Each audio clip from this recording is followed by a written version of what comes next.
आज हम आपको एक ऐसे डॉक्टर से रूबरू कराना चाहते हैं जो ना केवल दिल का इलाज करते हैं बल्कि दिल से इलाज करते हैं। हम बात कर रहे हैं मेट्रो अस्पताल के senior cardiologist doctor Neeraj Jain ji. Doctor साहब बहुत बहुत स्वागत है आपका पंजाब के टीवी में।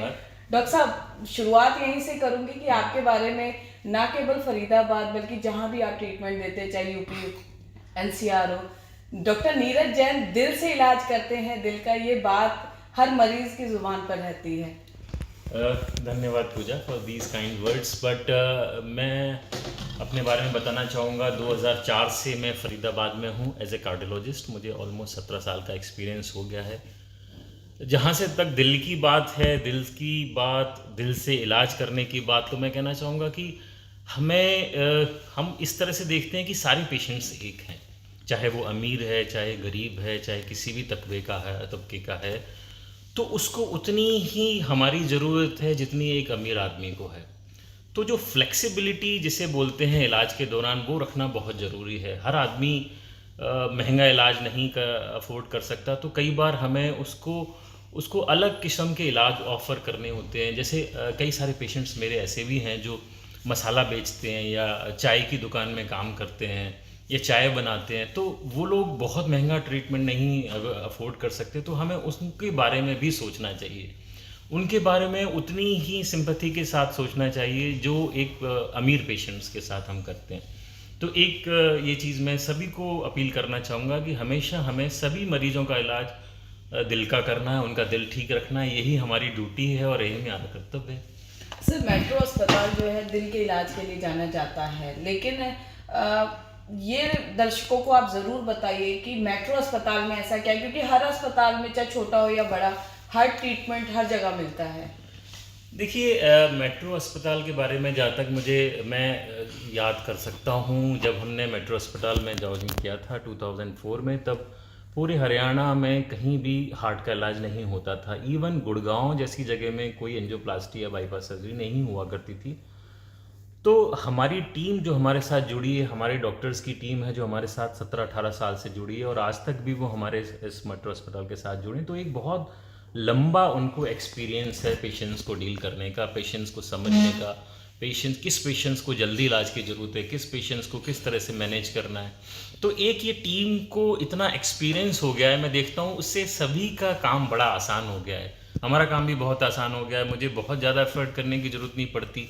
Right from the emergency to the CCU, everybody knows their work for almost 17 years. Cath lab की टीम हो, चाहे CCU की टीम हो या इमरजेंसी की टीम हो, सभी को इतना एक्सपीरियंस है कि उनको वो देखते ही समझ जाते हैं कि, और मुझे फ़ोन लगाती है कि भाई डॉक्टर साहब इस पेशेंट्स को आप जल्दी अटेंड करें या इस पेशेंट को हमें थोड़ा सा रुक के प्रोसीजर के लिए लेना चाहिए। तो ये सब चीज़ें जो होती हैं वो एक अस्पताल की हटकर छवि बनाती हैं। तो ये चीज़ बड़ी अच्छी मुझे लगती है इस अस्पताल के साथ। तो इसीलिए हार्ट के मरीज़ या हार्ट की कोई प्रॉब्लम के मरीज़ हैं वो हमें ज़रूर अप्रोच करते हैं। सर, जब सर्दियों में बात आती है तो एक्स्ट्रा केयर की बात कही जाती है। एक सीनियर कार्डियोलॉजिस्ट होने के नाते मैं जानना चाहूँगी कि क्या केवल सर्दियों में दिल का ख्याल रखना ज़्यादा ज़रूरी है या एक्स्ट्रा प्रिवेंशन हम कैसे लें ताकि सर्दियों में उतना ख्याल रखने की ज़रूरत ना पड़े, एक्स्ट्रा एफर्ट लगाने की ज़रूरत ना पड़े? देखिए, जहाँ तक सर्दियाँ, गर्मियाँ, बरसात का सवाल है, मुझे लगता है कि ऐसा बहुत डिफरेंस नहीं है। अगर हम पेशेंट्स का इनपुट या पेशेंट का फुटफॉल देखें तो गर्मियों में भी पेशेंट्स हमारे पास आते हैं, सर्दियों में भी आते हैं, बरसात में भी आते हैं। हाँ, सर्दियों में क्या होता है कि जो कम्युनिकेबल डिसीज़ हैं, जो चेस्ट इन्फेक्शंस हैं, उनके चांसेस ज़्यादा होते हैं। और जो हार्ट के मरीज होते हैं, स्पेशली वो मरीज़ जिनका हार्ट वीक होता है, उनको इन्फेक्शन के होने के चांसेस ज़्यादा होते हैं। तो इस तरह के पेशेंट जिनको हार्ट की पुरानी बीमारी है या हार्ट कमज़ोर है या वॉल्व की दिक्कत है, उनके अस्पताल में दाखिल होने का रेट्स काफ़ी बढ़ जाता है। तो ऐसे लोग अपना ध्यान रखें। अगर उनको शुगर है, ब्लड प्रेशर है या फिर और कोई तरह की बीमारियां हैं तो उनको अच्छे से कंट्रोल करें, सर्दी से बचें, because exposure of cold can leads to infection. दूसरा मैं कहना चाहूँगा, आज से ही हमने एक नई शुरुआत करने जा रहे हैं कि ऐसे पेशेंट जिनको बार बार हॉस्पिटल में दाखिल होने की ज़रूरत है, इनको चेस्ट इन्फेक्शन की वजह से दाखिल होना पड़ रहा है, उनके लिए वैक्सीनेशन प्रोग्राम हमने शुरू किया है। तो आप अभी जाके देखेंगे तो नीचे ओपीडी में भी वैक्सीनेशंस के लिए अलग रूम्स बनाने का प्लान है और वैक्सीनेशंस के बारे में लोगों को अवगत कराएंगे, जिससे उनका हॉस्पिटल में आना कम हो, क्योंकि हॉस्पिटल में आना और आईसीयू में एडमिट होना कोई सस्ता काम नहीं है। किसी भी हॉस्पिटल में आप जाएं तो उसमें फाइनेंशियल बर्डन पेशेंट्स के ऊपर काफ़ी होता है, और स्पेशली उन पेशेंट्स को जिनको बार बार हॉस्पिटल में दाखिल होना पड़ता है। तो ये सब चीज़ें हमने सोची हैं और आगे भी मैं सोचूंगा कि इस तरह से कैसे उनको कम से कम हॉस्पिटल में दाखिल किया जाए। बिल्कुल सर, मैं एग्री करूंगी इस बात से आपको, क्योंकि हमने देखा है कि कई बार पेशेंट का 25% हार्ट वर्क करता है और वो सालों आपने उनको ट्रीटमेंट दिया है। तो जब उन मरीजों का विश्वास आप पर कायम होता है, मेट्रो अस्पताल पर कायम होता है, तो एक सेल्फ सेटिस्फेक्शन में ज़रूर जानना चाहूँगी एज ए डॉक्टर, बहुत ज़रूरी होता है कि कितना होता है। जबकि आजकल ज़रा सा आप कहें कि मेरे हार्ट में प्रॉब्लम है तो लोग ऑपरेशंस और स्टंट डालने की बात करते हैं। पूजा, जैसे आप तो खैर इस चीज़ से खुद आपने भुगता है आपकी मदर को लेके, तो ऐसे वैसे बहुत सारे मरीज हैं जिनको बार बार हॉस्पिटल में दाखिल होना पड़ता है। तो उन पेशेंट्स को हमें स्पेशली टीच करना है कि भाई क्या सिम्टम्स हैं, क्या चीज़ों को आपको ध्यान रखना है, कब आपको वैक्सीनेशन कराना है, जिससे आपको बार बार हॉस्पिटल में आना ना पड़े। तो सर वो वैक्सीनेशन प्रोग्राम क्या हो, क्या हम आम लोगों के लिए भी उसको अवेयर कर सकते हैं? कुछ ऐसा प्रोग्राम चलाया जा सकता है अस्पताल की तरफ से? लास्ट वीक ही हमने इस बारे में मीटिंग ली और आपको थोड़ा सा विजिबल होगा वो ओपीडी एरिया में हार्ट के पेशेंट्स के लिए वैक्सीनेशन है, ऐसा कम ही लोगों को मालूम है और वो इस वैक्सीनेशन का लाभ भी नहीं उठा पाते। तो इस चीज़ को हमने प्रमोट करने के लिए बड़े बड़े पोस्टर्स लगाने हैं ओपीडी में, जिससे जिनका हार्ट कमज़ोर है, जो बार बार हॉस्पिटल में दाखिल हो रहे हैं हार्ट फेलियर की वजह से या इन्फेक्शन की वजह से, तो वो लोग इस वैक्सीनेशन का फ़ायदा उठाएं। सर मेरा लास्ट सवाल कि आजकल छोटी उम्र में भी जो है लोगों को हार्ट अटैक्स का प्रॉब्लम आ रहा है, बहुत सारे इश्यूज हैं, और अब वो एक इतना जो है ट्रोमा बैठ गया है लोगों के मन में कि ज़रा सा भी कहीं गैस्ट्रिक की वजह से भी अगर हार्ट में पेन होता है तो जो पेरेंट्स हैं वो वरी होने लगते हैं।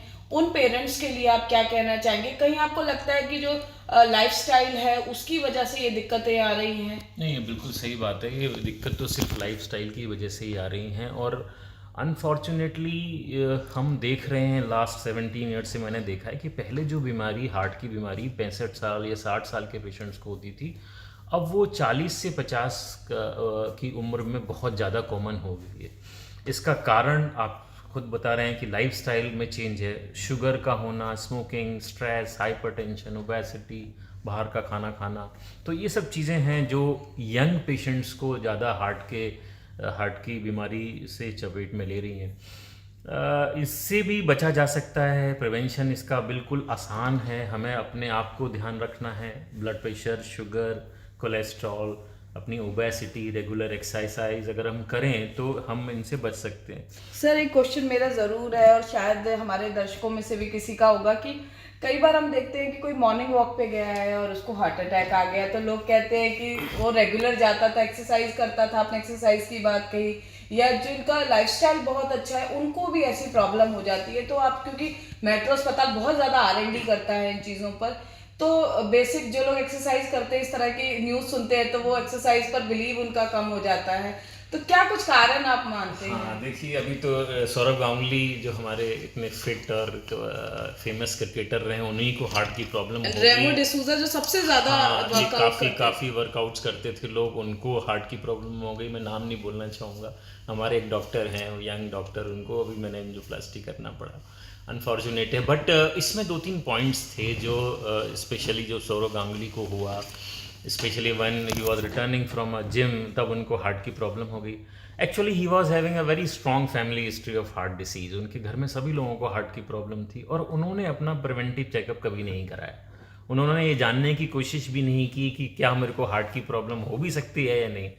ही वॉज फिट, तो he was not in a mood कि मैं प्रिवेंटिव चेकअप कराऊँ। अनफॉर्चुनेटली जो 60-70% ब्लॉकेज होते हैं हार्ट के अंदर, वो कोई सिम्टम्स पैदा नहीं करते। आप दौड़ लगाइए, आप एक्सरसाइज कीजिए, आप कितना भी वर्कआउट करें, 60-70% जो ब्लॉक होंगे वो आपको कभी भी तंग नहीं करेंगे। हाँ, इनको कुछ स्पेशल टेस्ट है, जैसे सीटी कोरोनरी एंजियोग्राफी हम करते हैं, हमारे यहाँ स्पेशल सीटी एंजियोग्राफी की मशीन है, तो उन टेस्टों से हमें पता चल सकता है स्पेशली उन लोगों को जिनकी घर में फैमिली में हार्ट की प्रॉब्लम है, या जो लोग स्मोक करते हैं, जो लोग डायबिटीज़ से ग्रस्त हैं, उन लोगों को इस टेस्ट का फ़ायदा उठाना चाहिए। क्योंकि अगर वो इनिशियल स्टेज में ही इन ब्लॉकेज को पकड़ लेंगे तो इनका ट्रीटमेंट बहुत आसान होगा। जो गलती सौरभ गांगुली ने की कि कभी भी उसने अपना चेकअप कराने की कोशिश ही नहीं की, वो मुझे लगता है ना करें बाकी। जी देखिए, बिल्कुल डॉक्टर नीरज जैन हमारे साथ से दिल की बात की, और दिल का ख्याल रखिए ताकि दिल आपका ख्याल रख सके और हम सभी न केवल सुरक्षित बल्कि एक सेहतमंद जिंदगी जी सकें। फरीदाबाद से पूजा शर्मा, पंजाब केसरी टीवी।